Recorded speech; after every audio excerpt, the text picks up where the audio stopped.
अस्सलाम वालेकुम। मैं हूं मोहम्मद शहबाज मियां। यूट्यूब चैनल और फेसबुक पेज पर खुशामदीद। आजकल सियासतदानों के तबादले हो रहे हैं। कभी सुनते थे कि अफसरान के तकर्रुर तबादले, किसी को ओएसडी बना दिया, किसी को खुडे लाइन लगा दिया, किसी को अच्छी पोस्टिंग दे दी, किसी को कोई ट्रांसफ़र का मुंतज़र होता है, कोई पोस्टिंग का।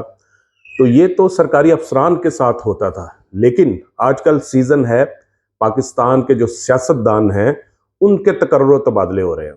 उनकी यानी पोस्टिंग ट्रांसफ़र हो रही है और कुछ खुडे लाइन लग रहे हैं, ओएसडी बन रहे हैं यानी कि ऑफिसर ऑन स्पेशल ड्यूटी, और कुछ नई तकर्री के मुंतज़िर हैं। भाग-दौड़ करनी पड़ती है कि अच्छा जाए, अगर किसी ने थाना भी अगर अच्छा लेना हो तो उस इंस्पेक्टर को भी, एसएचओ को भी भाग-दौड़ करना पड़ती है। तो वो आजकल ये काम पाकिस्तान के अंदर शुरू हुआ है। ये हर 5 साल बाद शुरू होता है। 5 साल बाद सियासतदानों की जो है ना, ऐसे प्लेसमेंट चेंज की जाती है पाकिस्तान में, और वो इस वक्त भी जारी है। और उस इस वक्त जो टारगेट है वो पीटीआई है। पीटीआई से ताल्लुक़ रखने वाले जो सियासतदान थे या हैं, वो अपने जो ना उनके तबादले शुरू हो गए। और ये 5 साल पहले भी हुआ था और उससे पहले भी होता चला आ रहा है कि जब नया इलेक्शन होना होता है मुल्क में, तो किसी एक ख़ास जमात टारगेट होती है, उसके सियासतदानों को खींचा जाता है और उनको कहा जाता है कि नेक्स्ट पार्टी में जाके आप फलां पार्टी में रिपोर्ट करें। तो वो उस पार्टी में जाके रिपोर्ट करते हैं, वहाँ उसको वेलकम किया जाता है और वो इलेक्टेबल भी कहलाते हैं किसी हद तक। तो वो फिर उस पार्टी का जो है ना, जीना मरना उसके साथ वक्ती तौर पे तय कर लेते हैं। तो इस वक्त भी पाकिस्तान तहरीक इंसाफ को जो छोड़ के जा रहे हैं, वो 2 तरह के लोग हैं। एक तो वो हैं जो ये सारे फसली बटेरे थे, रवायती सियासतदान थे, इलेक्टेबल्स थे, और इनकी अपनी सोच, फ़िक्र, नज़रिया कुछ नहीं होता। बस इनकी ड्यूटी लगाई जाती है, इनको हाँका जाता है, चलो भई वहाँ पे पहुँचे, और ये आगे से यस सर कहते हैं और उस पार्टी का हिस्सा बन जाते हैं। अभी भी ऐसा ही हो रहा है। इसलिए वो कोई दबाव कबूल नहीं कर सके, कोई प्रेशर नहीं ले सके, कोई थाना, कचहरी, जेल बर्दाश्त नहीं कर सके। दूसरे लोग वो हैं पीटीआई को छोड़ने वाले, जिन पर बहुत ज़्यादा प्रेशर डाला गया, और वो रवायती सियासतदान भी नहीं थे, लेकिन इस तरह का प्रेशर कि वो नाकाबिले बयान भी है और वो बता भी नहीं सकते, तो वो बहरहाल छोड़ गए। और अभी आपके सामने खबरें भी आ रही होंगी, आप देख भी रहे हैं कि जो पीटीआई नहीं छोड़ रहे, जो नजरियाती कारकुन या लीडर्स, तो उनके घर मसमार किए जा रहे हैं, उनको कारोबार जो है, फैक्ट्रियां सील की जा रही हैं, उनका कारोबार ख़त्म किया जा रहा है, उनकी गाड़ियां भी उठाई जा रही हैं।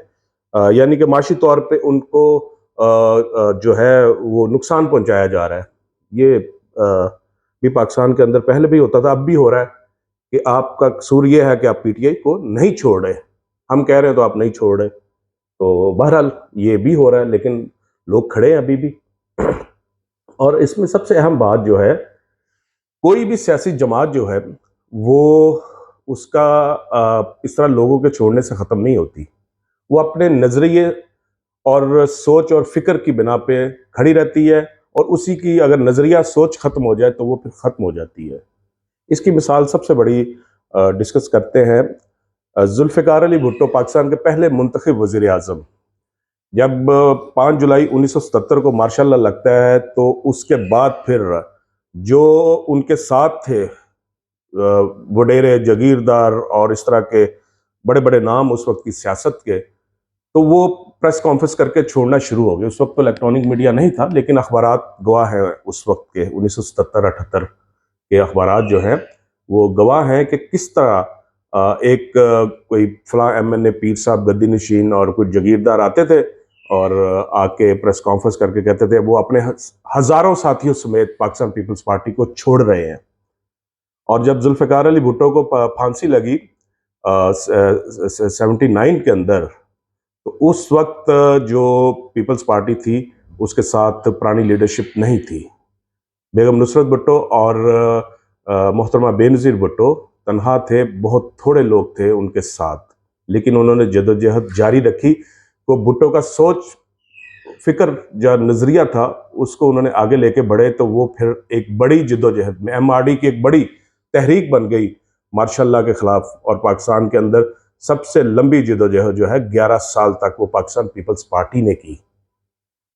लेकिन वो पीपल्स पार्टी के लोग शामिल नहीं थे जो जुल्फिकार अली भुट्टो के साथ थे। वो कम लोग थे, नई यंगस्टर आए थे बेनजीर भुट्टो के साथ।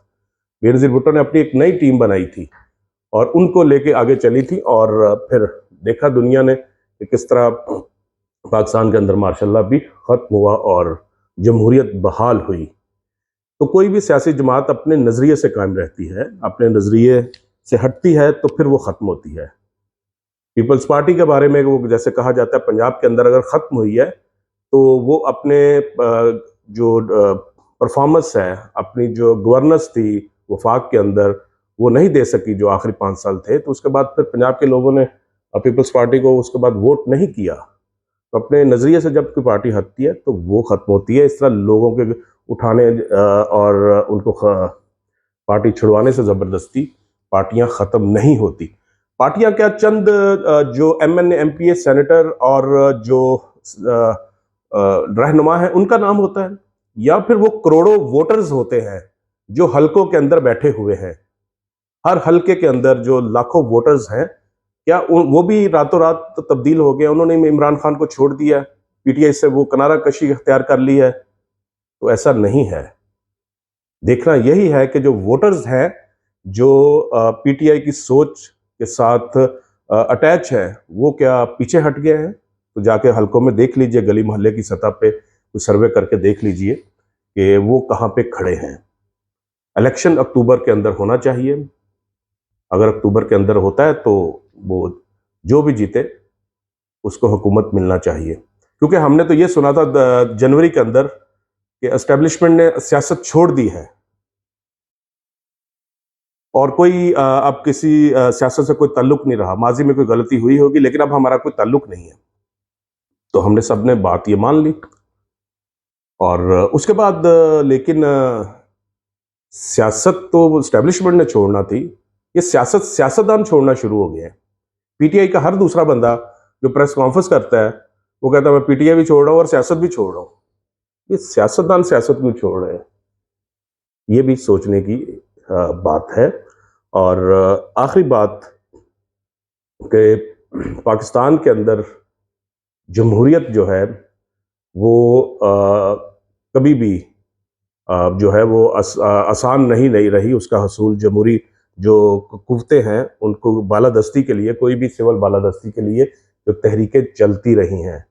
और इस वक्त पीडीएम का किरदार बदकिस्मती के साथ बहुत ही एक जिसको कहना चाहिए ना कि वो काबिल एतराज़ है, जिस पे कोई काबिल फ़ख्र बात है ही नहीं। जो जमहूरियत की बात करती रही, सिविल बालादस्ती की बात करती रही, और आज इस नहज पे लेके आ गई है पाकिस्तान को कि सिविल बालादस्ती की बात बहुत दूर दिखाई दे रही है।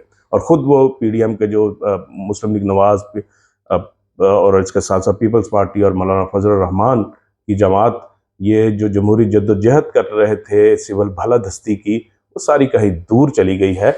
और इसका शिकार जो इस वक्त पीटीआई है वो खुद भी होंगे मुस्तकबिल के अंदर। तो यही सोचने की बात है कि पाकिस्तान के अंदर आइन और कानून की बालादस्ती को यकीनी बनाना है तो फिर मुल्क के अंदर बर वक्त इंतखाबात होने चाहिए जो अक्टूबर में होना ज़रूरी है।